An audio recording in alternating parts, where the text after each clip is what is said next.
Welcome to the Post Shift Podcast, your raw look at the hospitality industry, brought to you by SHC. What has happened in Post Shifters? Welcome to another episode of the Post Shift Shot. I haven't done a Post Shift Shot in a really long time, I don't think. I've had some fun compilations, a little bit of mashups, a lot of episodes of interviews that I've done with people, which has been really nice for a change. I like to actually get interviewed by people instead of being the interviewer all the time. Today I wanted to chat about inventory management. Not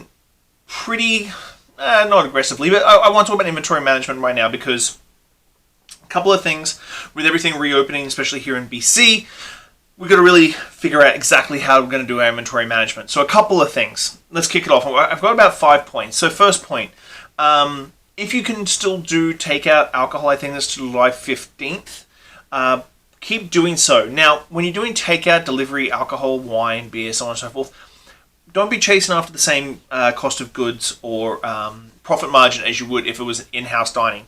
You want to be turning as much of your inventory into liquid cash as you possibly can.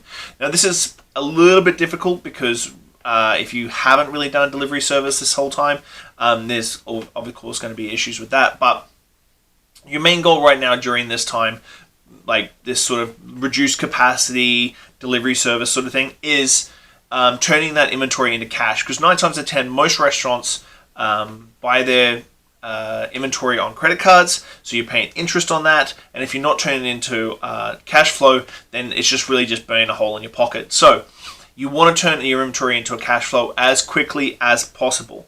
Now, I talked to Shawn Finter earlier this week because I did an episode, I did an article for a local magazine about inventory management, and he was chatting to me about the psychology of justified theft.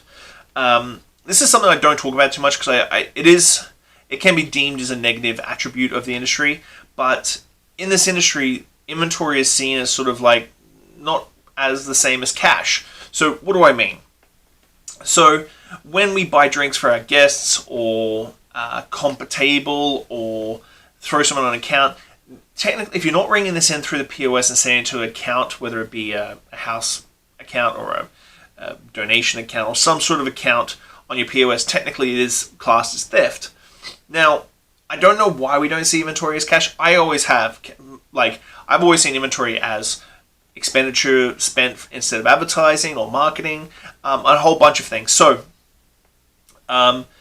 this is sort of seen weird. And I'll give you a really good example that Shawn gave me, which I'm going to give him huge props for this one. For some reason, we would never just take the nightly cash out and throw it in a bucket and count it at the end of the month or at the end of the week, whenever you do inventory. But for some reason, something that we have on hand at all times, which is alcohol inventory, gets treated completely differently. And so you've got to treat the liquor that you have in bottles as cash. So inventory once a week, inventory once a month, controlling those costs, controlling shrinkages and wastages and spills and drops and breaks and spoilage and so on and so forth, should be treated the same way as if you would have your cash out. Now imagine doing a cash out after the nightly sales and your cash being out by 3%. That would make you lose your mind. But when your inventory is at 3%, that is completely industry standard okay. Let me just put that into perspective. You're doing your cash out and you're 2-3% out on your cash variance, and you would lose your mind on that. But when your inventory is at 2 to 3%, that is okay, or usually gets deemed okay. So this is the sort of mentality we need to change. Is this justified theft? The buying drinks, not tracking comps, these sort of things is something that needs to be justified. Staff drinks at the end of the night. Staff drinks should be rung in at the end of the night so that they can be accounted for. Every drop of alcohol that comes into the business should be accounted for going out of the business, regardless of it's being consumed by staff or by your regulars or so on and so forth. So that's a big one, and Shawn really put it into really great perspective with me this week. So I really want to thank him for that one. Next up, number 3, your quarterly checkups. I'm just doing this for a couple of restaurants right now. Your quarterly checkups mean that you go through and you adjust the prices, because sometimes the variance, I've just done one and the cost of a bottle of something went up $15 without a change in the inventory and without a change on the menu. So if you're not checking your invoices every week and this sort of thing slides, all of a sudden a bottle's $15 more than it actually has been costed out as, and you've basically gone from 25% cost or 20% cost to 45, 50% cost, and you didn't even know that it happened. So this is a big one. It's quarterly checkups. Always check your costings, your bottle costs, your pour costs, so on and so forth, because the thing is, at the end of the day, is like you'll have a variance at the end of the month and you're like, oh, it must have been that bottle that went off or that spoilage, but you never think that it could be the actual costings, which is the big root issue. Now, costings. Costings are really easy. So we do 750 divided by 30. Now I could do ounces, which is 25. Okay, that works out how many ounces in the bottle. Then you do your cost of the bottle divided by this equation. I'm not even going to show you this actually. I'm just going to talk to you about it. So you take how many ounces in the bottle. So it's usually 25. Now I sometimes do 24. Just to have that buffer of wastage, overpour, stuff like that. Just gives you a nice little buffer. So I sometimes go with 24 ounces. Divide the cost of the bottle by 24 gives you the ounce cost.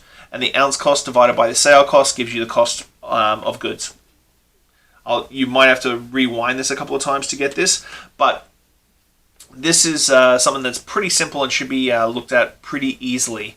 So next up. Point 4, if you're in BC, if you're listening to this in BC right now, there is a rule change right now that's only for a limited time that any dead stock you have, you can sell off to another restaurant or another liquor store as long as it doesn't go below the price that the liquor store sell it for. So you can transfer goods in between any licensees to allow them the opportunity to buy up your stock. Now this is for restaurants that are open, closed. Mainly this rule came into position for restaurants that have closed down for good because the liquor board didn't want to be inundated with a whole bunch of returned alcohol, which is what usually happens. Whereas this way you can sell it off to other restaurants, your big wine lists, so on and so forth. If you've got a whole bunch of dead stock in your restaurant or your bar, you can move it to another licensee and away you go. Spot number 5, tip number 5 for inventory management is if you're doing monthly inventory and you're having severe, scary amount of variances, like your variances should be as close to zero as possible. It goes back to the point number 2 about cash and inventory and treating it differently. Should be as close to zero as possible. Now, 0.5, 1% out, you know what, over a month, you can sort of let that slide, but you have to really add that up over the year and how much money you're actually losing throughout that year if you have those sort of variances. And that's the thing, is like, that 2% comes out your profit. That 2% doesn't come out of your inventory or your cash flow, blah, blah, blah. It comes out of your bottom line. So if you're out 2%, it's out of your bottom line. That's profit lost. It is insane how many restaurants will run 2 to 5% variances on their inventory and think that that's not coming out of somewhere. It's out of this sort of ether. 2 to 5% is coming out of your bottom line profit, gone. No more. Drinks getting sold without being rung in, staff pouring shots for their good customers. Some like the justified theft really has to be thought about right now because bartenders are going to be trying to make tips that they possibly can. I'm not saying bartenders are out there stealing from you, but that's what happens in the macro. So number 5, if you're finding massive inventory variances at the end of the month, do think about changing to every week and seeing if you can scrape those variances down. Now you may go, well, that's going to cost me a ton of labor. How much is a 2% variance at the end of the month, or a 3% or 4% or 5% variance at the end of the month, worth to you dollar figure in comparison to the extra labor to do an hour and a half, 2-hour inventory once a week? Really have a think about this as a long-term strategy of getting your variances down and really tightening all this up to make it work for you. So they're my five points of inventory management that I think right now with reopening and everybody reopening and reevaluating their businesses should really be looking at. If you've got any questions, please just message me. Happy to send you through some formulas, some Excel spreadsheets, whatever you need. I'm there for you. Thanks everybody for watching. Appreciate it immensely, and I'll chat to you guys soon. Bye. Thanks for listening, Pose Shifters. I hope you enjoyed that episode. I really enjoy sitting down with friends and peers and just chatting about the industry and getting down to the nuts and bolts of what's really going on out there. Make sure you like, subscribe, comment, everything on all the platforms. Just hit it up and I'll do my best to answer any queries or questions you have. I'll see you next week, guys. Bye.